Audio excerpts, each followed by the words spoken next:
প্রখ্যাত গীতিকার কমল ঘোষ মহাশয়ের লেখা গীতশ্রী সন্ধ্যা মুখোপাধ্যায়ের সেই অসামান্য গানের কথা মনে আছে হয়তো আপনাদের। সেই সাগর বেলায় ঝিনুক ফোটার ছলে গান গেয়ে পরিচয়, ওগো মোর গীতিময়। আজ আপনাদের নিয়ে যাব এক নির্জন সমুদ্র সৈকতে, যেখানে রং বেরঙের ঝিনুকেরা আপনাকে আমন্ত্রণ জানাবে তাদের হাতে তুলে নেওয়ার জন্য।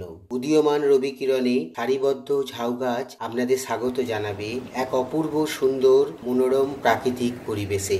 একদিন বা দুদিন আপনাদের গতানুগতিক জীবন ভুলে গিয়ে আপনারা থাকবেন প্রকৃতির কোলে এক ইকো রিসর্টে। খুব সস্তায় আমাদের মতন মধ্যবিত্ত বাঙালির নাগালের মধ্যে খুব সুন্দর হাওয়া থাকা জায়গার সন্ধান দেব আপনাদের। কোথায় থাকবেন, কি খাবেন, খরচই বা কত, আর ফেরার পথে কীরচোরা গোপীনাথ, পঞ্চলিঙ্গেশ্বর এবং ইমামি জগন্নাথ টেম্পল, পুরীর জগন্নাথ দেবের পুরানো আবাসস্থল সেই নীলমাধবের কথা বলবো।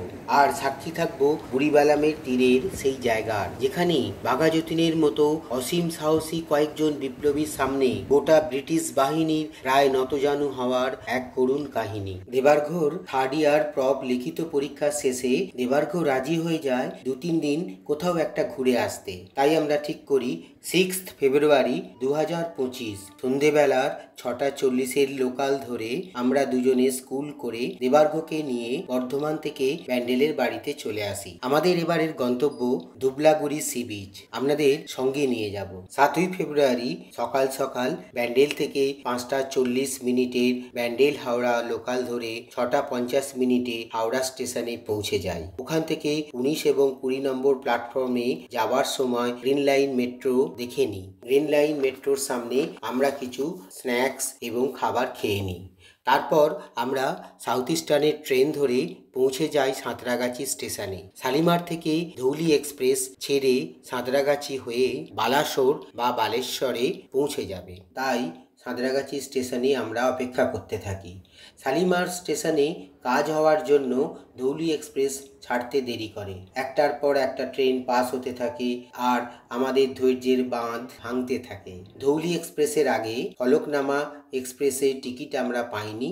তারও আগে বন্দে ভারত এক্সপ্রেস 6:10 হাওড়া থেকে ছাড়ে। এই সমস্ত ট্রেনের টাইম এবং ভাড়া আমি স্ক্রিনে দিয়ে দিলাম, দেখে নেবেন। সাঁতরাগাছি স্টেশন থেকে বালাসোরের দূরত্ব 224 কিলোমিটার। 9:15 ধৌলি এক্সপ্রেস শালিমার থেকে ছাড়ার কথা থাকলেও 2 ঘন্টা বিলম্বে এসে পৌঁছায় সাঁতরাগাছি স্টেশনে। খড়গপুরে পৌঁছানোর কথা 11:05, খড়গপুরে পৌঁছায় 1 ঘন্টা 40 মিনিট লেটে। তারপর বেলদা জলেশ্বর হয়ে 224 কিলোমিটার অতিক্রম করে বালাসোর স্টেশনে পৌঁছে যায় ধৌলি এক্সপ্রেস। বালাসোর স্টেশনে 1:05 ধৌলি এক্সপ্রেস পৌঁছানোর কথা থাকলেও প্রায় 2 ঘন্টা দেরিতে বালাসোর স্টেশনে পৌঁছায়। তখন ঘড়ির কাঁটায় 3:05। বালাসোর স্টেশনে নেমে আপনারা বাম দিকে 1 নম্বর প্ল্যাটফর্মের উপর দিয়ে ওভারব্রিজ ক্রস করে অটো স্ট্যান্ডে চলে আসবেন।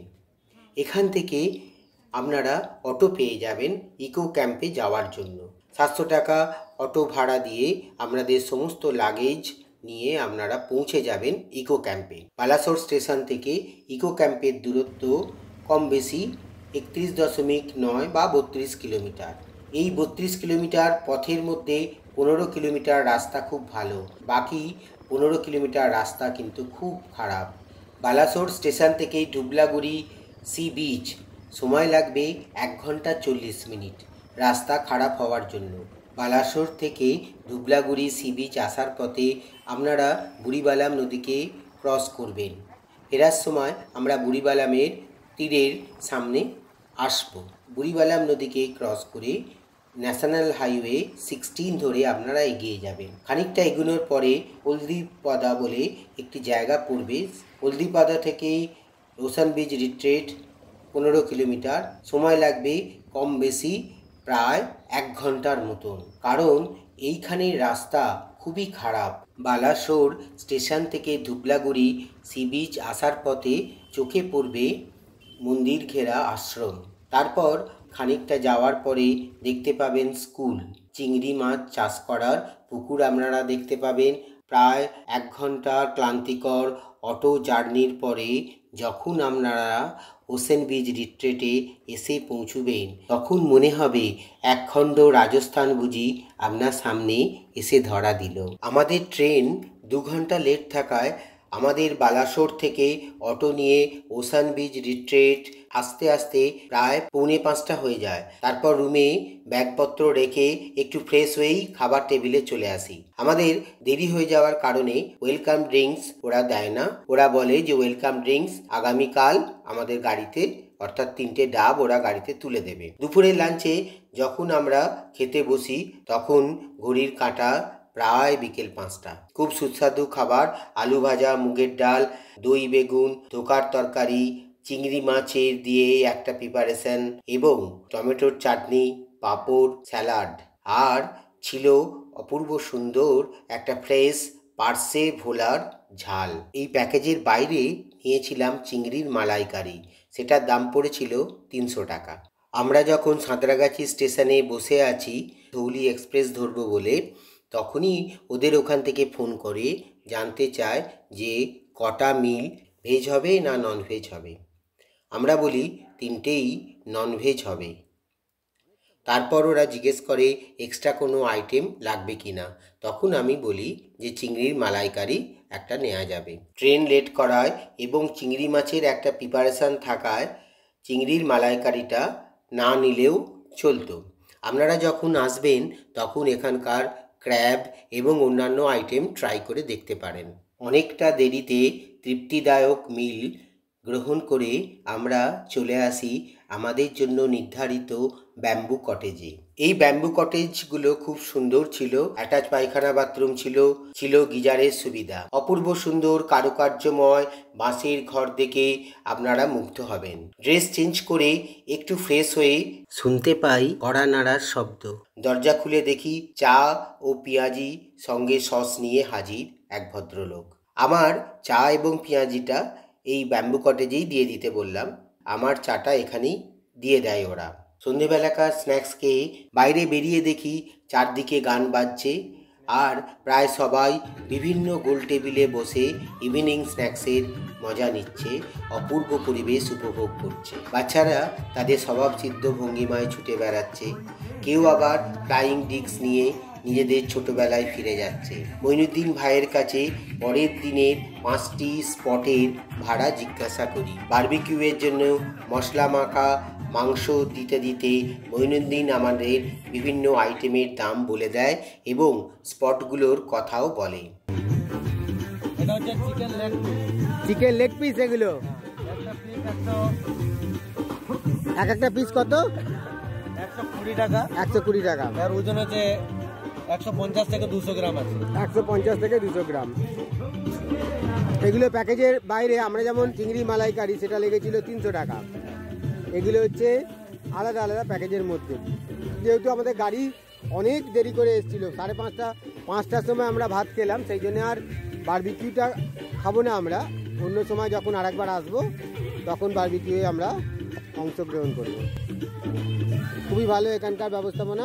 3 পিস 150 টাকা চিংড়ি বারবিকিউ। এটা এগুলো আগে থেকে অর্ডার দিতে হয়, অর্ডার দিলে ওরা করে দেয়।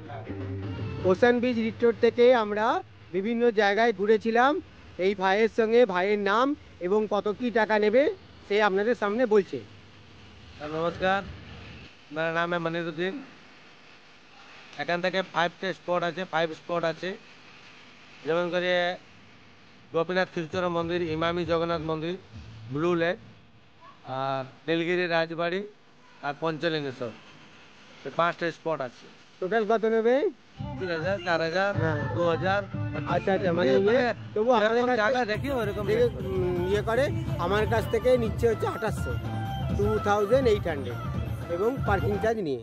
প্রথমেই আমি পরীক্ষা করে দেখে নিয়েছিলাম কতটা নিরাপদ এই আমাদের ট্রেনটা। তারপর লক্ষ্য করি তাঁবুটার চারদিক খুব ভালোভাবে সিল করা আছে। এমনভাবে সিল করা আছে যেখান দিয়ে কমন ক্রেট বা অন্যান্য কিছু ছুঁচু বা ইঁদুর প্রবেশ করতে পারবে না। 2টি স্তরে বিন্যস্ত তাঁবু মাটি থেকে প্রায় 10 ইঞ্চি দূরে মোটা চেন দিয়ে আটকানো। মোটা চেন খুলে ভেতরে প্রবেশ করতে হয়। ভেতরে লাইট ও ফ্যানের ব্যবস্থা খুব সুন্দর। শীতকাল বলে ওরা কম্বলও দিয়েছিল। একদিকে 4টি টেন্ট, অন্যদিকে 8টি টেন্ট সারিবদ্ধভাবে একটি কমন শেডের মধ্যে আটকানো।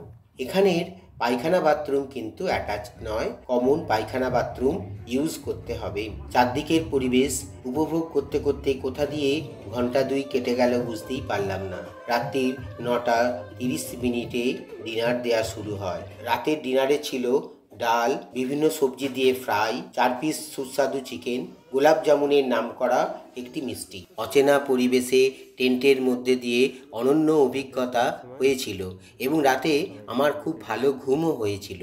অ্যালার্ম দেয়া ছিল ভোর 5টায়। উঠে আমরা রেডি হয়ে যাই। আমি ব্যাম্বু কটেজে চলে আসি।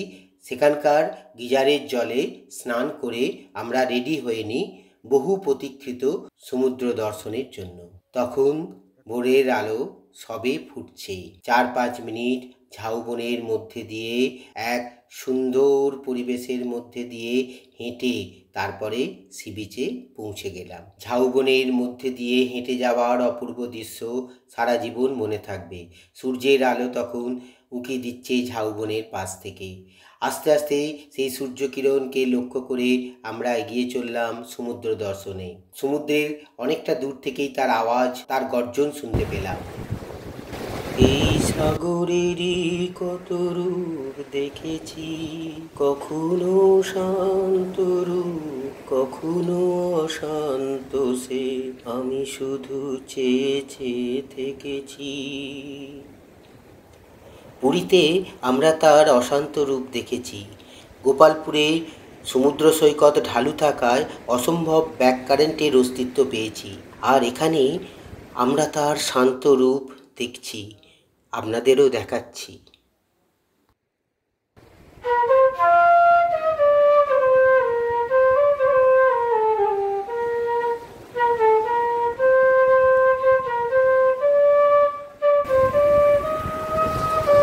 সমুদ্রে একটু জল লাগানো হয়।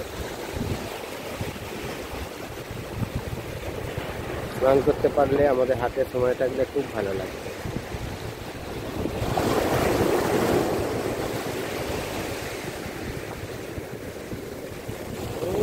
চলে আসলো তাই জলে ভিজে যাওয়া হলো।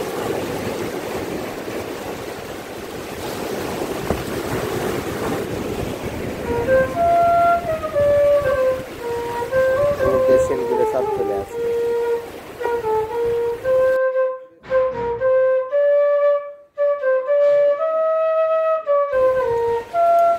এখানে খুব কাছাকাছি এত সুন্দর ঝাউবন, তার মাঝখানে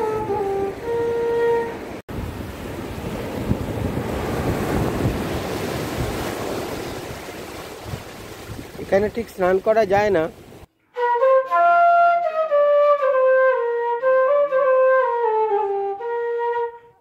এখানে বালি প্রচুর থাকবে, যার ফলে স্নান কেউ করে না। আর ফাঁকা তো, গোটা বিচটাই নির্জন। নির্জন বিচে আপনি শুধু হেঁটে যান আর উপভোগ করুন প্রকৃতি অপরূপ শোভা। সেখানে আমরা 3 জন কেবল বিচে, আর কেউ কোথাও নেই। পড়ে আছে প্রচুর ঝিনুকের দেহাবশেষ। তাদের সেলগুলো আপনাদের দেখাচ্ছি, কত সুন্দর সেল। 2-4টে আমরা সংগ্রহ করলাম শীতে রেখে দেওয়ার জন্য।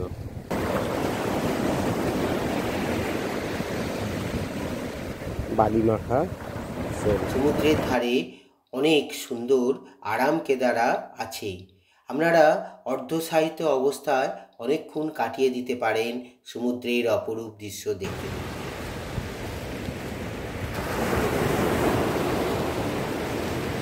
সূর্যের আলো রিফ্লেক্ট করছে সমস্ত বিচে, কেউ কোথাও নেই। জনমানব শূন্য একটা সি বিচ, শুধু আমরা 3 জন। কত ঝিনুকের দেহাবশেষ পড়ে আছে। এটা কিন্তু অন্য জায়গায় দেখা যায় না। এর আগে যখন এক্সকারশনে গেছিলাম, তখন পড়াশোনা করি, তখন দেখেছিলাম প্রচুর ঝিনুক এবং অন্যান্য প্রাণী। এখন এই বিচে সেই ঝিনুক আর অন্য প্রাণীর দেখা পাইনি এখনো, দেখছি যদি পাওয়া যায়। অনেক ঝিনুক হাতে তুলে নিয়ে সমুদ্রের ঝাউবনের নির্জন সৈকত দেখতে দেখতে কোথা দিয়ে যে 1 ঘন্টা কেটে গেল বুঝতেই পারলাম না। আমরা আমাদের ব্রেকফাস্ট গ্রহণ করি। এখানে ব্রেকফাস্টে ছিল লুচি, ঘুগনি, একটা ডিম সেদ্ধ।